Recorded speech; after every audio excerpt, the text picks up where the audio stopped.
ke gunung kau ikut, ke kutub kau turun, bersama sehidup semati. Demikian kau ucapkan janji, menangis kita berdua, tertawa bersama.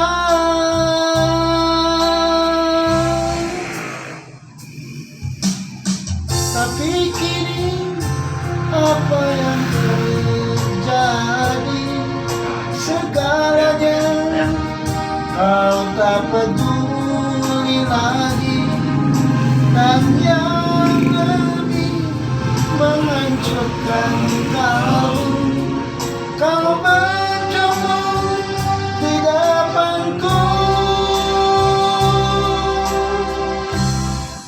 Nah, gitu. Jadi saat ngambil pedihnya lagu ini teh masuk, kita masuk ke cerita. Oke? Cuma ini kenapa ya? Ya, coba sekali lagi. Enak ya?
Kau tak peduli lagi, dan yang lebih menghancurkan kau berjumpa di depanku.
Enggak. Dosa dan salahku mudahnya dia buat janji semudah dia ikat janji. alangkah Kejamnya cinta, oh alangkah pedihnya kejam, oh kejam.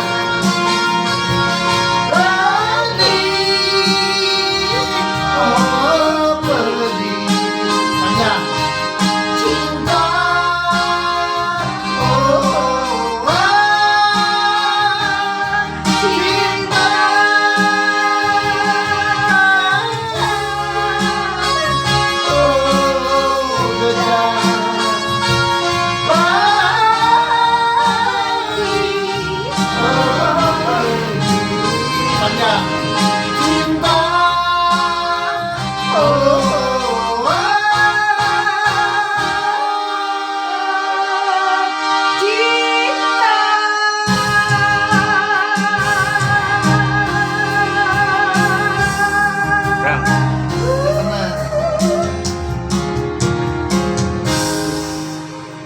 yang paling utama dalam nyanyi adalah bagaimana kita memasukkan cerita ini ke dalam lagu. Jadi kita harus masuk ada di dalam cerita. Rasa. Dan misalnya gini, ke guru engkau ikut lain dengan ke guru engkau ikut lain.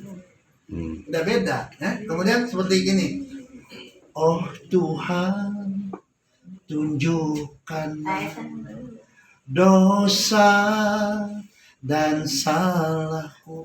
Lain dengan oh Tuhan tunjukkanlah dosa dan salahku. Lain, rasanya tidak ada. Terus waktu terakhir tadi kejam, oh kejam pedih. Jadi kita benar-benar pedih, kerasa pedihnya, ya kan? Terus cinta panjang, cinta,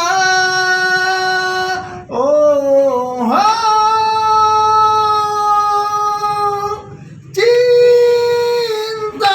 Nah di situ jadi meledak, emosinya meledak. cinta. Nah. Kasih cinta tanya. Ya, ini kan kejam, ya, jadi seperti itu, rasa. Jadi seperti tadi.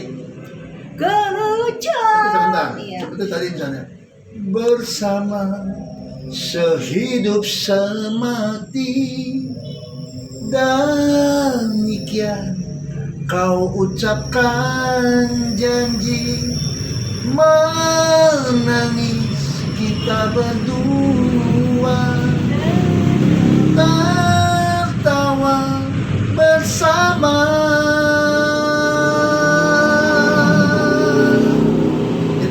Dorongan-dorongan tadi itu membuat ekspresi supaya lagu itu menjadi terasa, rasanya itu terasa. Ada pertanyaan? Ya itulah pertanyaannya kan. Kalau yang sebenarnya kadang-kadang yang sebenarnya ya tidak hanya mendengar begitu saja gitu. Setelah Kesulitannya di mana sih, Bu? kesulitannya di itu ketika maksimalnya itu yang terakhir itu Terakhirnya ya. cinta, tapi nanti mah kan kalau udah biasa mudah-mudahan bisa ya. Ini mudah-mudahan bisa ya. Udah berapa lama nih belajar lagu cintanya Titi Puspa ini? Baru kemarin teh Ya, kapan? 2 minggu lah. Udah 2 minggu ya. Udah mulai masuk ya. Ya. Udah mulai masuk ya 2 minggu ya. Udah. Walaupun Baru kemarin ini dikasih tahunya ini mah baru waktu di itu waktu sebelum bikin kita di mana baru berapa hari paling 4 kali ya baru keempat sekarang ya. Tapi dibandingkan waktu pertama kali dikasih tahu dengan sekarang itu sudah jauh lebih baik, sudah lebih ekspresif. Jadi ekspresinya sudah ada. Kalau pertama masih terlalu tumpeng aja gitu.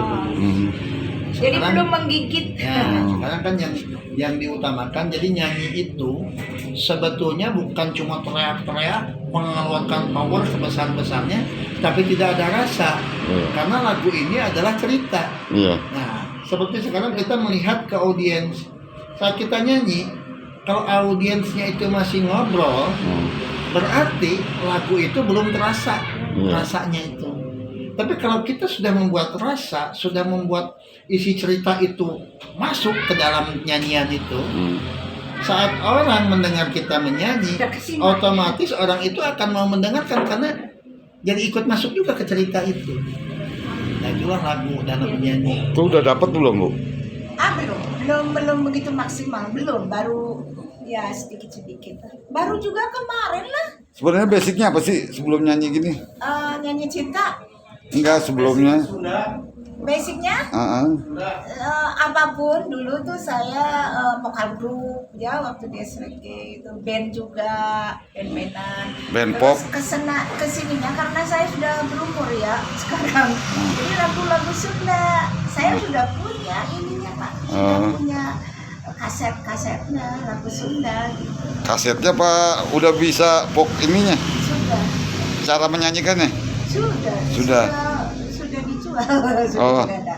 Tapi saya tuh apapun ya saja juga bisa, baik degung, kacapi itu aneh gitu, otodidak. Kenapa pop enggak? Saya justru awalnya basic itu pop, vokal grup itu pop dulu mah sampai barat. Iya, tapi akhirnya hilang. Dengan seiringnya waktu ya saya setiap dapat di lomba-lomba, mau pop dewasa mau dangdut dapat, alhamdulillah kalau di sekitar RW atau kelurahan kecamatan. Terus ketika lagu udah mulai terjun ke lagu-lagu Sunda, lagu daerah, rasa popnya udah hilang ya? Enggak ya? Pop tetap aja seperti itu kan pop. Iya, tapi kenapa agak sulit gitu? Tidak. Iya karena apa ya?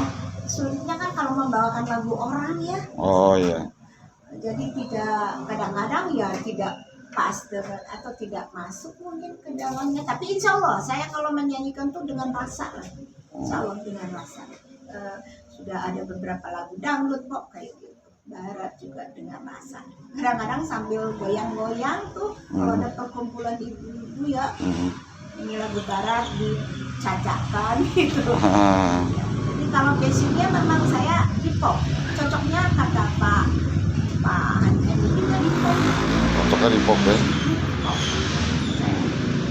Karena kalau dangdut cengklok-cengkloknya gitu. Iya, susah. Tapi Kak, Bapak mau nyoba dengerin dangdut saya boleh. Sunda saya boleh. Kacapi bisa. Kacapi bisa ya. Degung bisa. Kenapa milih latihan di Pak Hendy nih? Ya waktu berkumpul ya sebenarnya ada suatu grup, ada ketuanya nih nanti latihan di Pak Hendy. Pak Hendy itu tiap Sabtu dan Minggu katanya, tapi saya baru satu kali ya latihan Sabtu dan Minggu di Pak Hendy ya seperti itu. Terus karena tanggung saya udah seneng, beliau memberikan masukan, saya kan selalu belajar Pak, belajar aja, memang nggak pernah sekalipun jadi otodidak, nggak pernah ada yang ngajarin seperti itu. Nyanyi ya nyanyi aja gitu, seenaknya saya, yang didengarkan oleh saya gitu. Jadi tidak ada tekanan harus ini harus kuat, ini harus rendah gitu. Pernah ikut festival gitu? Iya, saya ada apa itu namanya piala juga ada. Tapi pasti payungnya kecil-kecilan. Kata saya antar RT, antar RW, antar kelurahan, antar kecamatan. Waktu itu kecamatan ada. Jadi dapat Pak Hendy dari temen nih? Dari grup. Dari grup ya?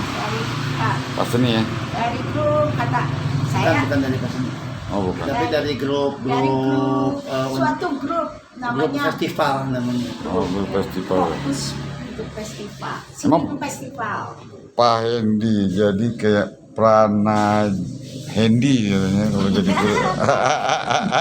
Prana Hendy. Prana Hendy ya. Udah nggak ada. Ini kenapa nih milih ngajarin gini nih? Ya awalnya sih begini ya. Jadi yang hobi nyanyi itu banyak. Ah, Cuman mereka baru sekedar nyanyi iya. dan tidak mengerti nyanyi itu untuk apa. Cuma untuk fun aja.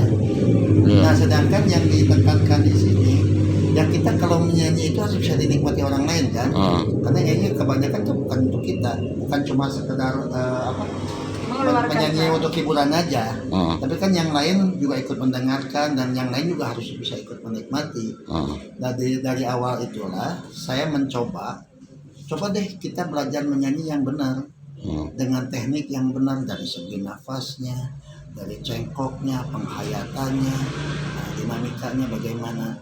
Supaya saat kita menyanyi yang tadi seperti saya bilang, orang saat mendengarkan kita menyanyi itu tidak ngobrol, tapi mereka ikut menikmati nyanyi kita karena mereka secara tidak sengaja kita undang seperti masuk ke cerita itu.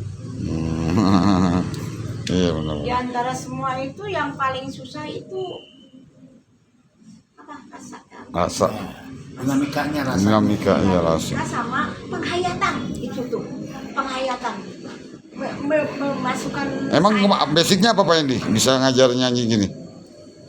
Ya basicnya karena saya sebagai musisi, sebagai pemain musik, Ah, dan kita kan otomatis lah kalau yang namanya pemusik itu kan tahu nada ya. ah, Jadi kita menciptakan supaya si penyanyi itu yang tadinya cuma sekedar atau ala kadar nyanyinya, kita buat mereka mengerti dulu tentang notasi, tentang cara menyanyikan, bagaimana mendorong nafas dan lain sebagainya, kan itu semua ada di nada.